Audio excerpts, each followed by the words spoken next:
Well, I'm just really excited. This case in Canada is going before the Supreme Court.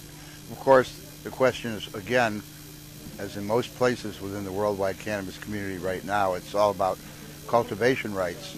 And that's true in Canada, too. That's what's coming up. Also in March, they're having the same Supreme Court is going to be hearing a case around concentrates, which I believe, although the outcome of the two cases wouldn't be the same, I do believe it goes back to the same question, be it in common law in other countries or whether it be the constitutional question in Canada. What it's about is can you get effective relief? Can you get a good match to your condition through a big grow? And in all cases, that's not possible, and that's what the law is about, be it common law or constitutional law. It's about everyone having the same equality in their search to find a superior effective match to their condition.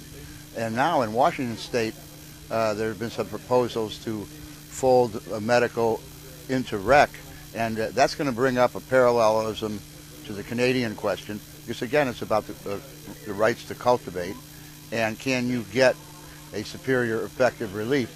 Because that's really what in common law as well as constitutional is at stake here. Do we have that right? And according to the '98 Supreme Court decision in Canada, that right is not only ours in Canada, it also includes marijuana. And they do have that right to aspire to get effective relief. Superior effective relief means cure and or relief of all symptoms. And that's pretty well the way it is in common law everywhere. So this question's coming up again in Washington State and Olympia. I think this John Novak, the activist there, has an interest in presenting this question about strain match to condition and them trying to do this folding of the two together in Washington State, because then you would be back to licensed providers that are big grows, and by definition they limit strain a variety, so some patients would be left in the cold without a proper match, and that's simply not legally possible. So we wouldn't want them to start creating laws that we'd have to challenge in court. This is a good time to get to talk to them in Olympia, right while this case is going on in Canada. It is parallel issues.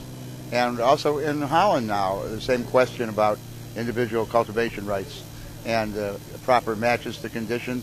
People are complaining about big grows having washed out strains that don't match right for them, that aren't the right generation, just not right.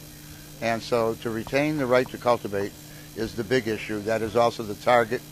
There's just no two ways about it. To do good medical marijuana therapy, you have to have a variety of strain available, and big grows do limit strain availability.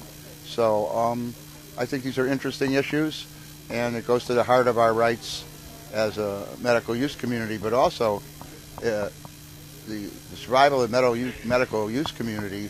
That's what protects the worldwide cannabis community. Should the medical use community fall on hard times, that could cause doom for the entire cannabis community. So we mustn't have that, and the core of the issue is the rights to cultivate, and the reason's clear. We want to have access to superior effective relief, and we have to do that where we have a wide selection. I'm looking forward to this year.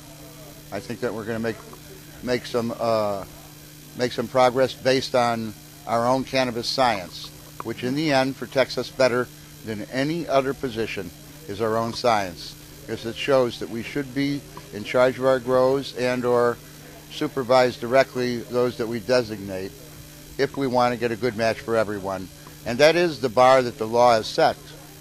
We just can't have this just for some. And there is some talk that we might have both.